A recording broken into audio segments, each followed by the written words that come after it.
Efemérides de hoy, lunes 31 de mayo, hoy es el Día Mundial sin Tabaco. Pues aquel gran descubrimiento que se hizo en América, por cierto, que ese es uno de los legados americanos hacia el mundo. Se ha prohibido varias veces. Por ejemplo, los suecos del siglo XVII te cortaban la nariz a los que fumaban y hay unos que andaban por ahí sin nariz.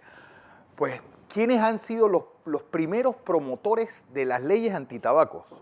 Los nazis. Sí, Hitler odiaba el fumar y lo prohibió. Incluso fue el primer país europeo que prohibió fumar en los restaurantes.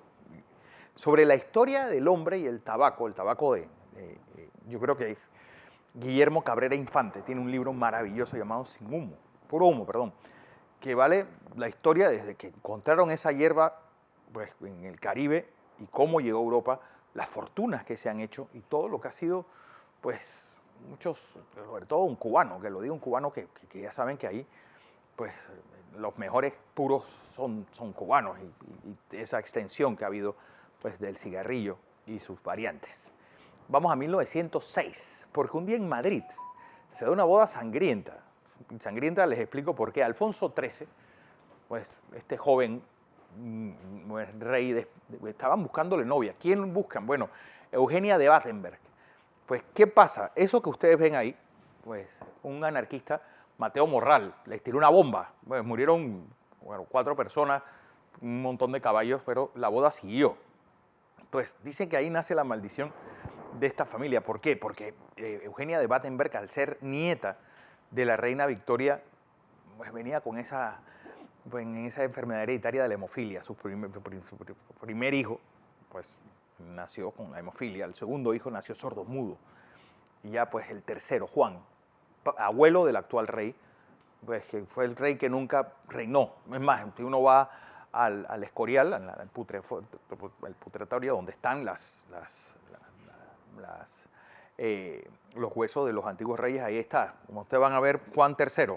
Bueno, Juan III nunca reinó, es Juan de Borbón y Battenberg. Vamos a 1913, porque un día como hoy, el general Goethals anuncia que se ha completado el corte Culebra, el reto más difícil del Canal de Panamá. Bueno, ese es el lugar donde más dinamita se utilizó por mucho, hasta el uso de la presa de las Tres Gargantas en China. Pues mucha gente dice, bueno, ¿cuál es el lugar más bombardeado del mundo? Bueno, uno que más bombas le metieron fue a ese corte Culebra. Millones de libras de dinamita se utilizaron para ese gran reto que fue, pues, la apertura de ese lugar.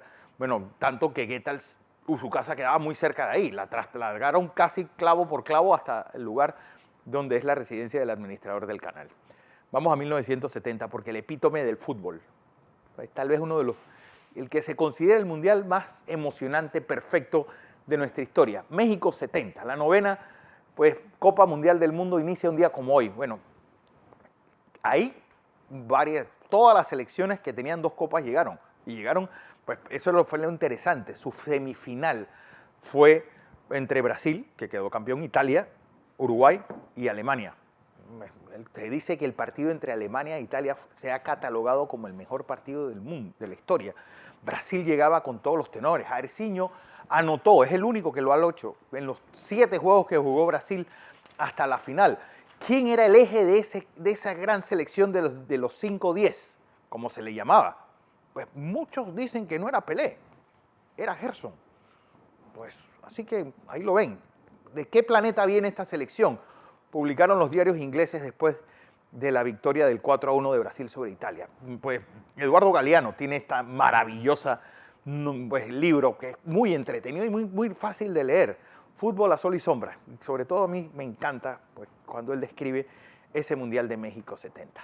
Vamos a 1980, porque un día como hoy, este hombre, hijo de un publicista, pues él, heredero de un gran imperio de vallas, pues decide, pues, invertir en algo que era el cable y crea esta, pues, gran compañía. Una compañía CNN que transmitiría noticias 24 horas al día.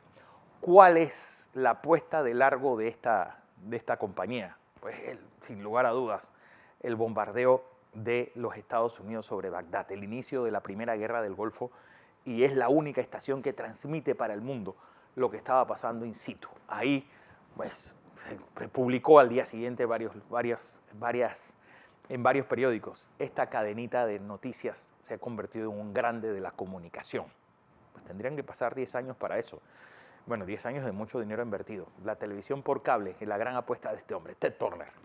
Vamos a 1993, porque un día como hoy, pues Jorge Serrano Elías, nuestro comentarista de los martes aquí en KW Continente, renuncia a su cargo como presidente de Guatemala.